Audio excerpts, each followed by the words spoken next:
O verão já chegou. Mateus 24, 32 a 35, acompanhe. Aprendei, pois, esta parábola da figueira. Quando já os seus ramos se tornam tenros e brotam folhas, sabei que está próximo o verão. Igualmente, quando virdes todas estas coisas, sabei que ele está próximo às portas. Em verdade vos digo que não passará esta geração sem que todas essas coisas aconteçam. O céu e a terra passarão, mas as minhas palavras não hão de passar. Este é um trecho, uma parte importante do sermão profético que Jesus anunciou no final do seu ministério, registrado nos 3 evangelhos, o sermão profético. Cada evangelista dá um destaque a uma expressão, a uma frase, mas em resumo, o sermão profético fala das últimas coisas. E o Senhor Jesus, ele define, ele delimita algumas coisas aqui que tem que ser interpretada. As interpretações podem não ser perfeitas, às vezes, ao princípio, mas na medida que o tempo vai discorrendo, as interpretações vão se ajustando aos fatos, aos sinais. Então, eu creio que nós estamos chegando num tempo em que as interpretações sobre este texto aqui estão bem avançadas e já bastante aperfeiçoadas. Então vamos colocar essas interpretações. Primeiro, o Senhor fala sobre a parábola da figueira. O Senhor menciona, aprendei, pois, esta parábola da figueira. Ele vai falar que parábola é esta. A parábola, então, é uma história curta da própria vida da figueira. Ele diz, quando já seus ramos se tornam tenros e brotam folhas, sabei que está próximo o verão. Então, cada palavra aqui tem um sentido simbólico, né? A figueira, por exemplo, é de comum acordo com todos os que interpretam, estudam a profecia, que a figueira é uma das árvores que representa Israel na Bíblia. As outras duas são a videira e a oliveira. Eu estava esquecendo.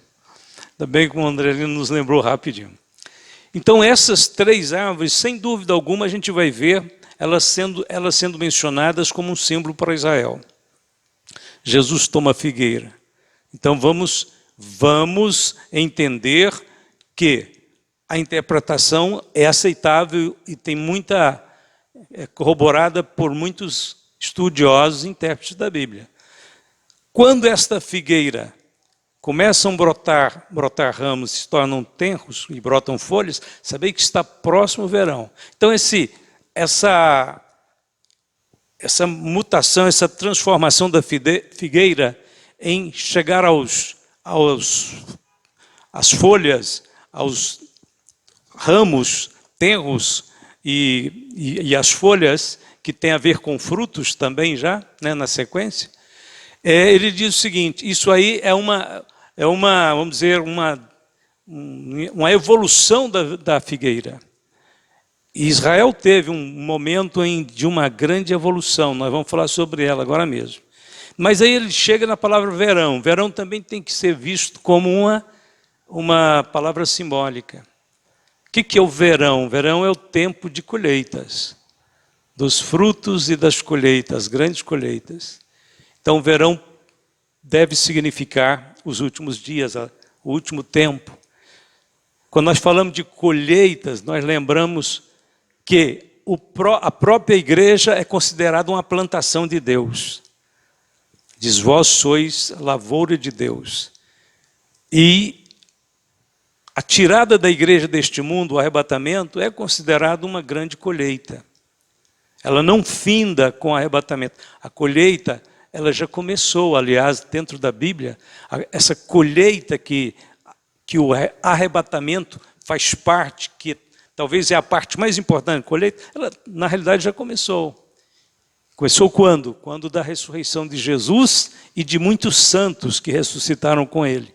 Esses que ressuscitam no dia da ressurreição de Cristo, lá em Jerusalém, já fazem parte da primeira ressurreição. foram ressuscitados bem antecipadamente. E a igreja vai fazer parte de um número mais amplo de ressurreição, milhares, né? E depois nós vamos ter, no final da grande tribulação, a ressurreição dos santos da grande tribulação. Tudo é a primeira ressurreição. Tem a ver com o verão, não resta dúvida, principalmente essa fase em que a igreja vai fazer parte. Temos chegado ao topo da montanha profética. Jesus logo voltará. Os sinais da segunda vinda estão em pleno cumprimento. O sinal da figueira fez 78 anos. Israel tinha perdido o status de nação no ano 70. Então Israel está sem pátria por 18 séculos. De repente, no final da Segunda Grande Guerra, depois do Holocausto, com a comoção do mundo inteiro, por receber informações de como os judeus foram executados, por essa comoção humana, eles estudam uma forma, então, de restabelecer Israel naquela terra. E criam novamente, recriam, né, o novo Estado de Israel. Dia 14 de maio de 1948, foi criado oficialmente o novo Estado, e os judeus imediatamente começam a voltar para Israel, para a terra deles, e começam a reconstruir a nação. A figueira já brotou, já deu folhas, frutos. Israel é uma grande nação, é a maior nação do Oriente Médio, tem um padrão de governo democrático que é modelo para todo o Oriente. É uma nação poderosa no sentido bélico, no sentido econômico, respeitada no mundo inteiro, e é inegável o valor e a influência de Israel no mundo de hoje, moderno. Então, a figueira brotou, já passaram-se 78 anos. E aí? Estamos na geração do fim? Acredito que sim, parece que sim. De acordo com a Bíblia, uma geração dura entre 70 e 80 anos. A duração da nossa vida é de 70 anos. E se alguns, pela sua robustez, chegam a 80 anos, o melhor deles é canseiro e enfado, pois passa rapidamente e nós voamos. Salmo 90, verso 10. Considerando então a hora em que vivemos, devemos reafirmar a nossa confiança em Jesus. Em verdade vos digo, que não passará esta geração, a geração da figueira, sem que todas essas coisas aconteçam. O céu e a terra passarão, mas as minhas palavras não hão de passar. Veja, se for pegar no pé da letra, tem alguns acontecimentos que Jesus disse que não passaria aquela geração da figueira até que tudo se cumprisse.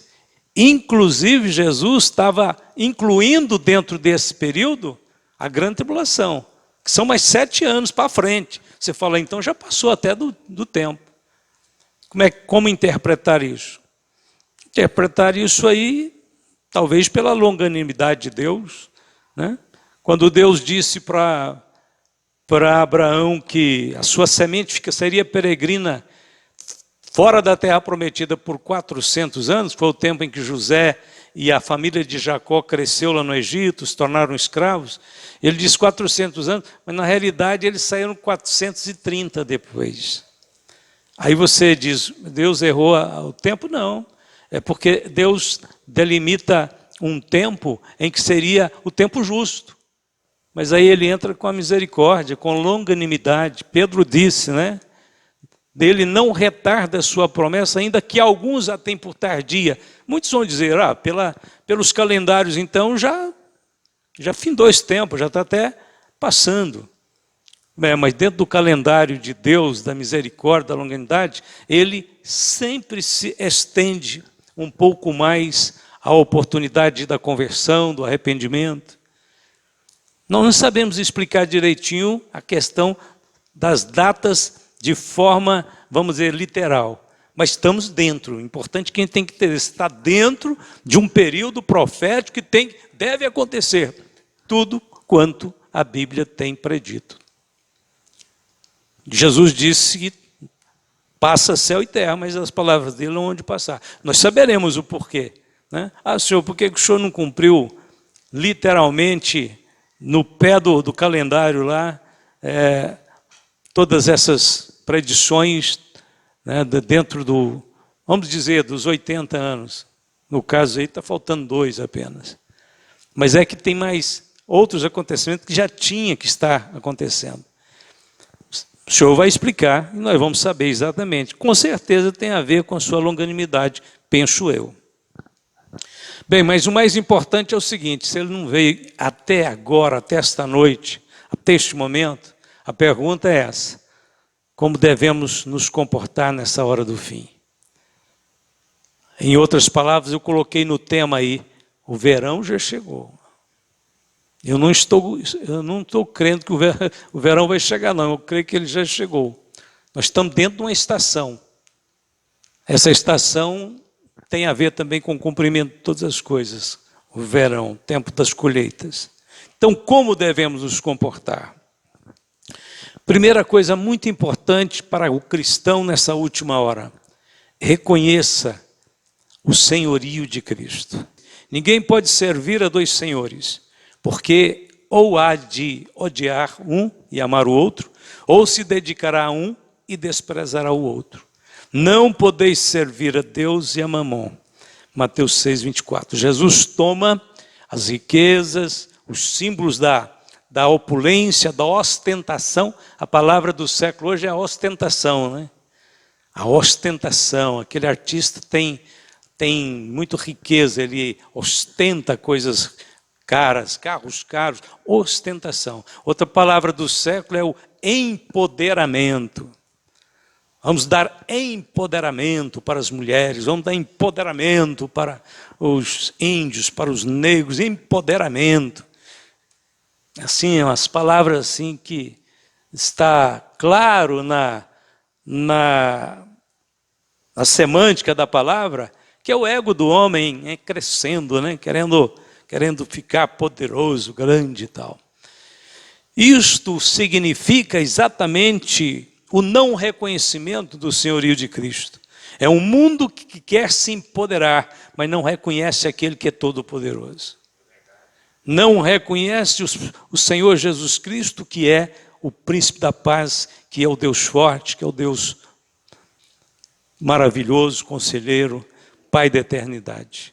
Então, é hora de nós cristãos deixarmos muito claro que nós temos um Senhor e nós o honramos como Senhor. Nós o reverenciamos como Senhor. E nós não estamos querendo dividir essa submissão nossa a Ele e mais alguém, não. É só a Ele. Não podeis servir a 2 senhores. O mundo sem Deus serve a vários senhores. Tem senhores dominando o mundo incrédulo aí, à torta e à direita. Não aceite outro senhor em sua vida. Cuidado com o dinheiro, com a possessão de bens materiais. Aqui Jesus está referindo-se a isso também. O dinheiro é um bom servo, mas um péssimo senhor. Portanto, nós somos crentes em Jesus e não podemos nem de longe negociar a nossa submissão completa, inteira a Ele. E de longe vão ficar os outros compromissos. O nosso primeiro compromisso e o mais elevado é com Ele. É com Ele, com o Senhor Jesus Cristo, Senhor das nossas vidas. Morreu para ser Senhor nosso. A Bíblia diz que Ele morreu para ser Senhor dos vivos e dos mortos. A Bíblia diz que o Pai o exaltou soberanamente, lhe deu um nome para que, diante do nome de Jesus, toda língua confesse que Ele é Senhor, para a glória de Deus Pai. Então nós honramos a Deus quando nós submetemos a Jesus Cristo como Senhor. Nós honramos a Deus. Nós damos glória a Deus ao sermos submissos a Jesus. Segundo, como devemos nos comportar neste tempo do fim? Permaneça nele. E agora, filhinhos, permanecei nele, para que quando ele se manifestar, tenhamos confiança e não sejamos confundidos por ele na sua vinda. 1 João 2,28. Permanecer nele é permanecer na sua palavra, na sua doutrina. Permanecer nele é não se afastar da sã doutrina. Permanecer nele é ter comunhão, amizade com ele.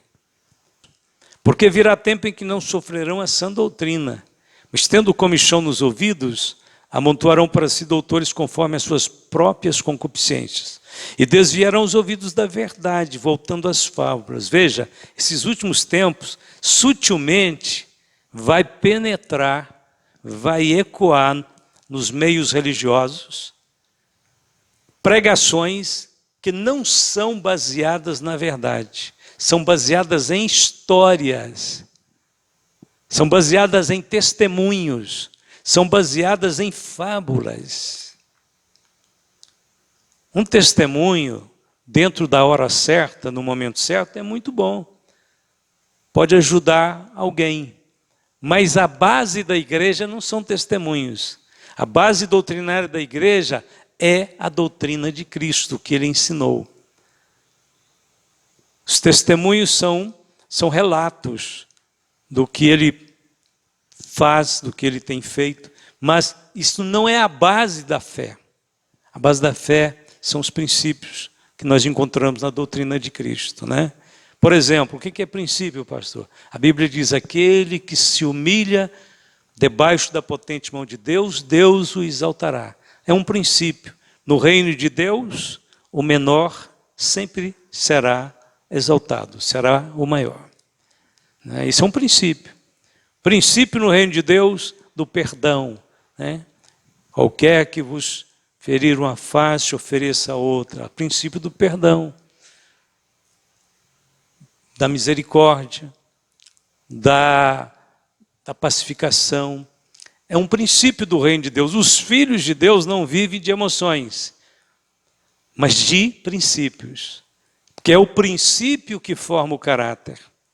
E a Bíblia diz que o Espírito de Deus veio para criar em nós o caráter de Cristo. Então o caráter de Cristo é um conjunto de princípios que Cristo tinha. Ele agia dentro daqueles princípios. Ele não agia por afetos ou por emoções. Ele tinha emoções.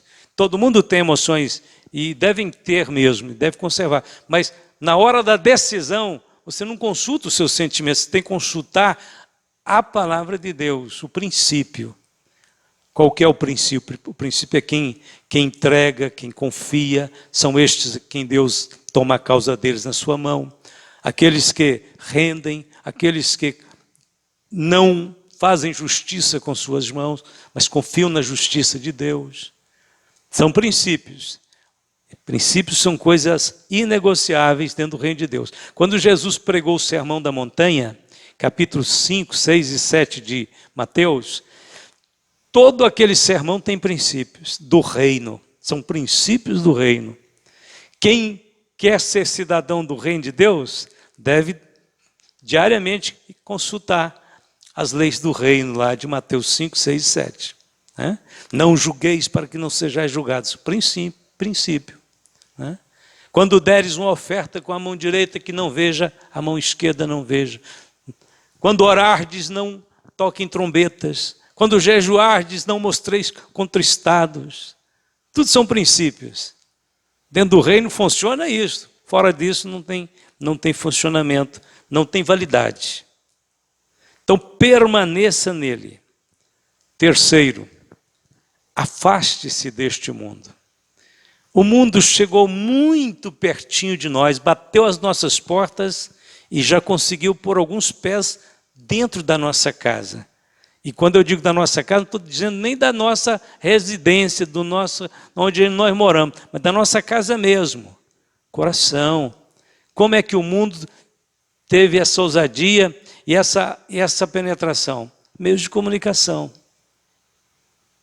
Ele chegou muito perto e até invadiu em algumas partes alguma algumas partes da nossa casa que ele não deveria invadir. Por quê? Porque ele vem através dos meios de comunicação. Quem hoje não tem um celular?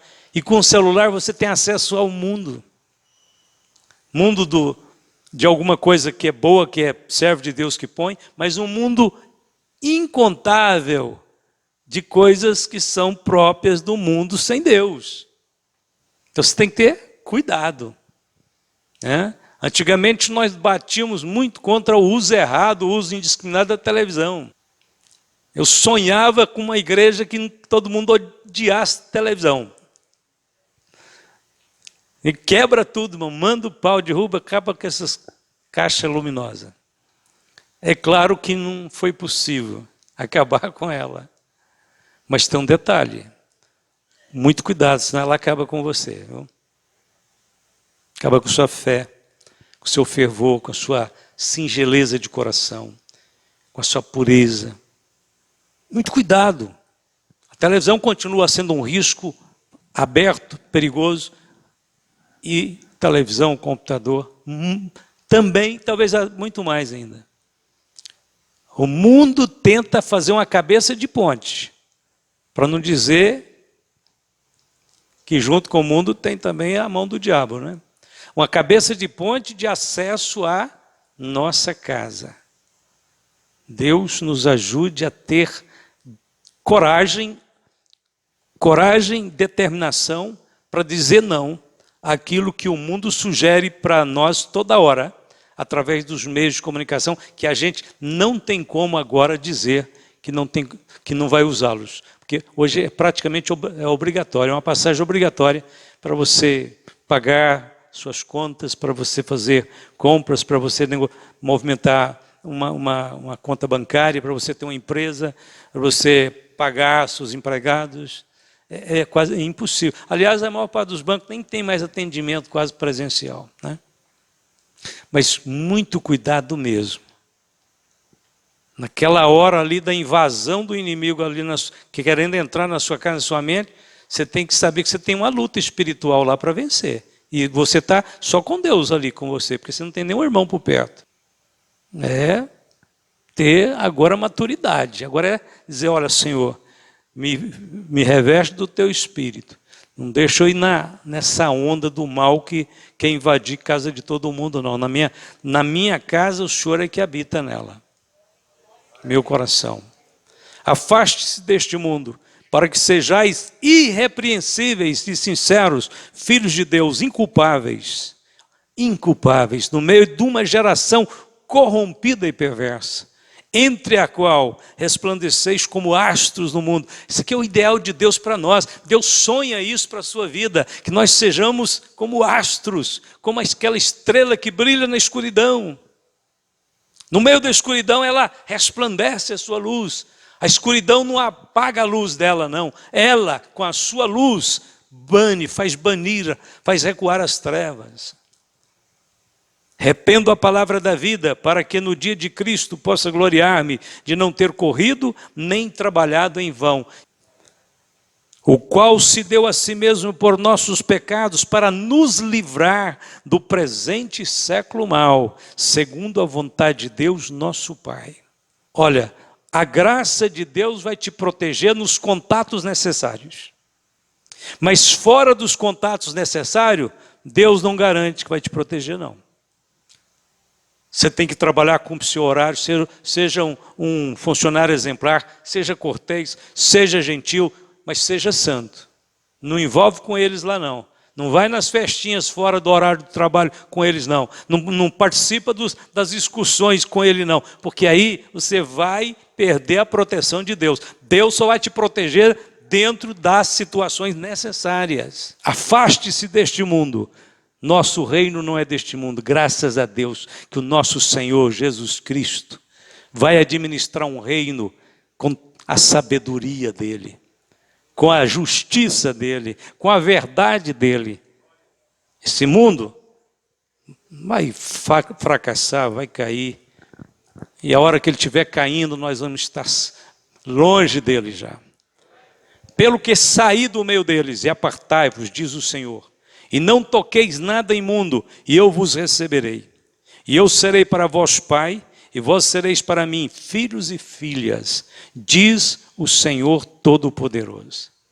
Não ameis o mundo, nem o que no mundo há. Se alguém ama o mundo, o amor do Pai não está nele. Na realidade, nós não estamos, não é apenas deixando de amar, não. Nós estamos começando a ficar aí com ódio desse mundo. E bem entendido, nós não temos ódio das pessoas, mas nós temos ódio do comportamento. Nós temos ódio da injustiça. Nós temos ódio da mentira, da hipocrisia.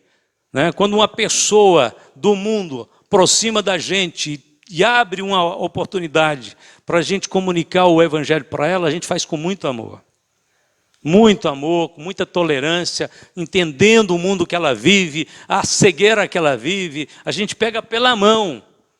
Né? A pessoa pode até censurar e tal, mas você pega pela mão, diz, não é assim, você ainda vai entender. Deus está falando no seu coração. Tal. Tem muita gente ouvindo o nosso programa de rádio aqui na emissora. Então, pode ver que no rádio eu não falo nesse tom aqui. Eu falo esse tom para vocês. Nós somos da família, sabemos que é isso que acontece. Mas lá eu falo nos termos das boas novas do Evangelho. Então, não ameis o mundo. Seguinte, qual a nossa atitude nesses últimos dias? Espere. Agora, é ter paciência, esperar com paciência. Espere com paciência. Após a Segunda Guerra Mundial, muitas mulheres casaram-se outra vez porque não recebiam notícia dos seus maridos. Achavam que eles não voltariam mais. Mas, de repente, o esposo voltava. Voltaram muitos e encontraram as suas esposas com outro. Imagine que decepção, que confusão, né? Agora imagine Jesus voltando e nos encontrando casados com este mundo. Sede, pois, irmãos, pacientes, até a vinda do Senhor. Eis que o lavrador espera o precioso fruto da terra, aguardando-o com paciência, até que receba a chuva temporã e seródia. Sede vós também pacientes, fortalecei o vosso coração, porque já a vinda do Senhor está próxima. Por isso não desfalecemos, mas ainda que o nosso homem exterior se corrompa, o interior, contudo, se renova de dia em dia. Porque a nossa leve e momentânea tribulação produz para nós um peso eterno de glória muito excelente. Não atentando nós nas coisas que se veem, mas nas que se não veem. Porque as que se veem são temporais, e as que se não veem são eternas. Nós estamos fixando os nossos olhos em coisas invisíveis, mas reais. São verdadeiras, elas existem. Elas vão se tornar concretas muito breve. Não rejeiteis, pois, a vossa confiança, que tem grande e avultado galardão.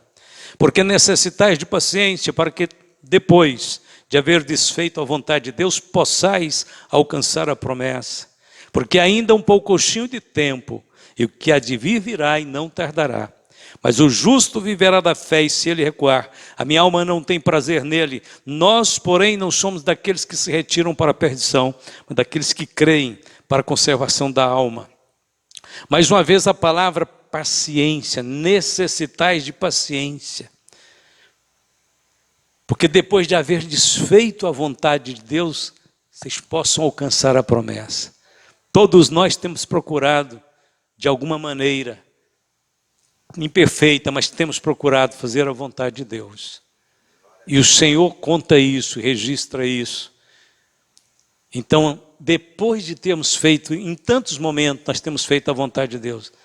Então, agora é hora de ter paciência para alcançar a promessa.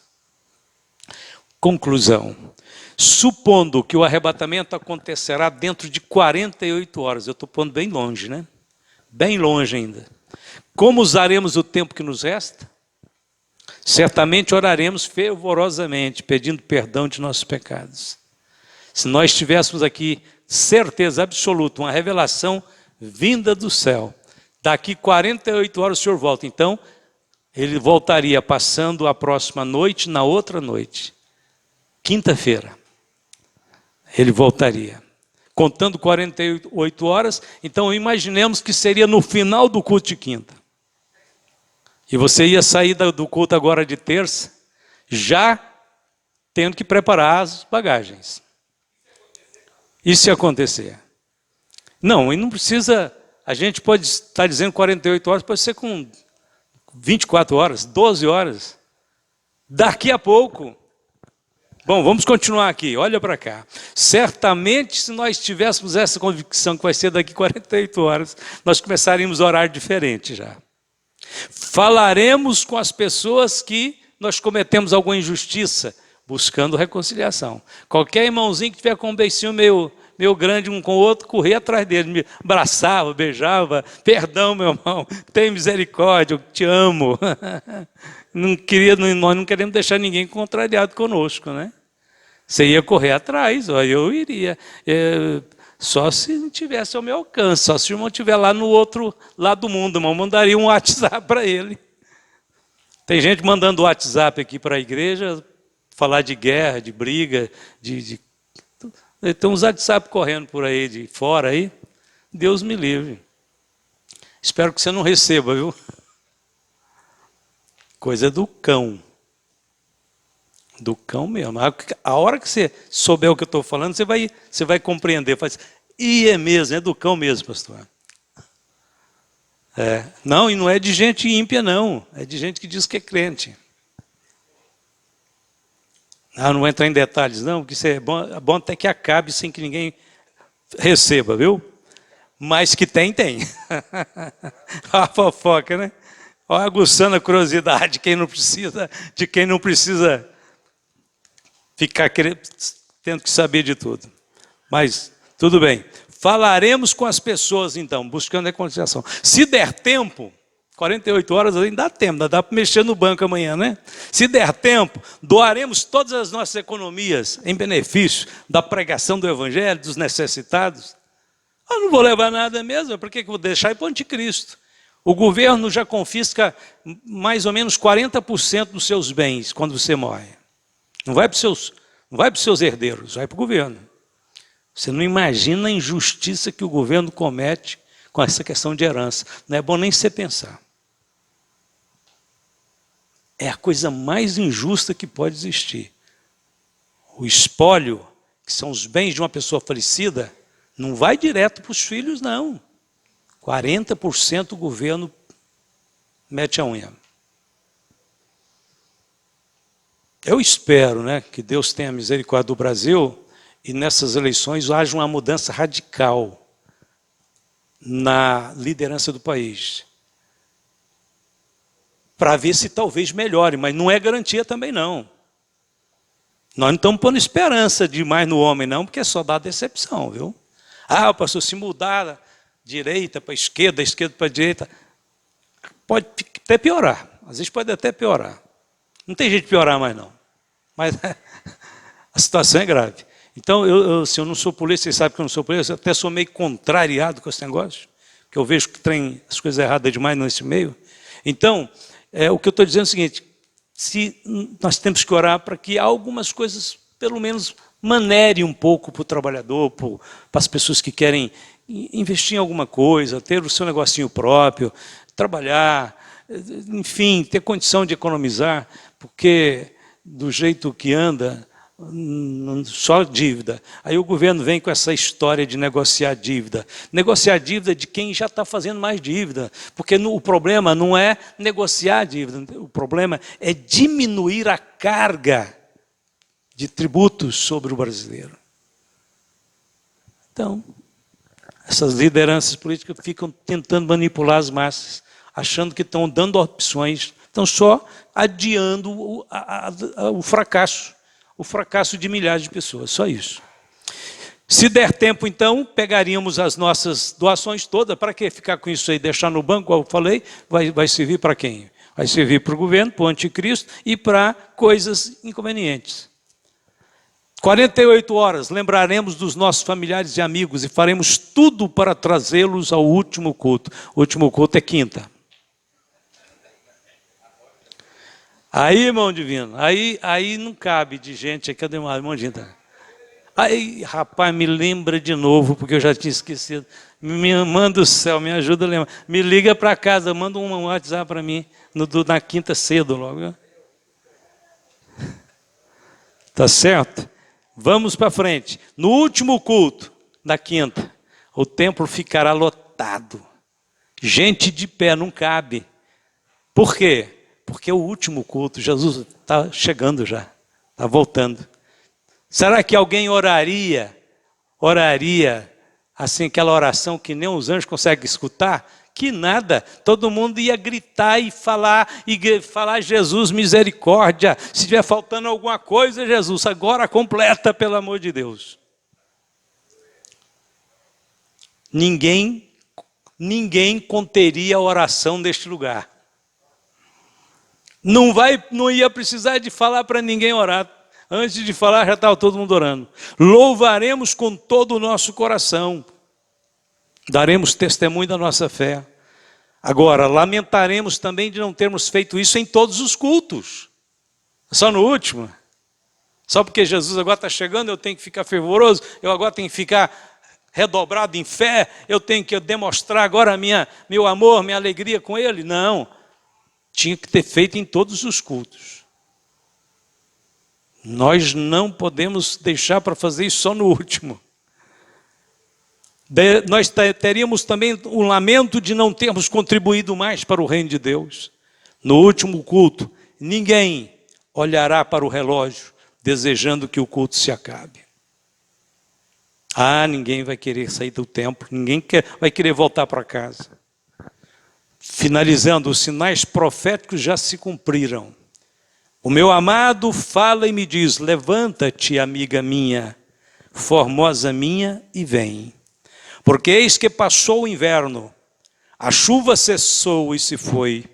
Aparecem as flores na terra, o tempo de cantar chega, e a voz da rola ouve-se em nossa terra. Vamos ficar de pé. Preste atenção no último versículo. A figueira já deu seus figuinhos, e as vides em flor exalam o seu aroma. Levanta-te, amiga minha, formosa minha, e vem. Isso aqui é a voz de Cristo chamando a igreja para encontrar com Ele. Levanta-te, amiga minha, formosa minha, e vem. Nós iremos. Ele vem até um certo ponto, depois nós iremos. A Bíblia diz, Paulo diz, nós encontraremos com Ele nos ares e estaremos para sempre com o Senhor. Querido Deus, Pai de nosso Senhor Jesus Cristo, Deus da glória, nós te agradecemos, Senhor, pelas horas que o Senhor tem nos reunido aqui neste templo, para aprender, para sermos admoestados e animados em confiar, em crer e esperar dos céus o Filho de Deus, a vinda de nosso Salvador. Louvado seja o teu nome. Nós oramos, Senhor, para que haja um grande avivamento no nosso coração, no coração de todos os irmãos, famílias, até mesmo das criancinhas. O Senhor possa gerar, Senhor, uma fé dinâmica, uma expectativa nova, um interesse novo, Senhor, para com respeito à tua vinda, a segunda vinda do Senhor para o arrebatamento, depois sua vinda em glória, depois o seu reino, depois o reino eterno. Aleluia, Senhor, nós te louvamos porque acreditamos que o verão já chegou, o tempo das colheitas estão já dentro dele. Logo o Senhor começa a recolher os frutos que o Senhor semeou aqui neste mundo. Louvado seja o teu nome. Despede a todos em paz, guardem seu grande amor. Em nome de Jesus nós te louvamos e te agradecemos, e todos podem dizer amém.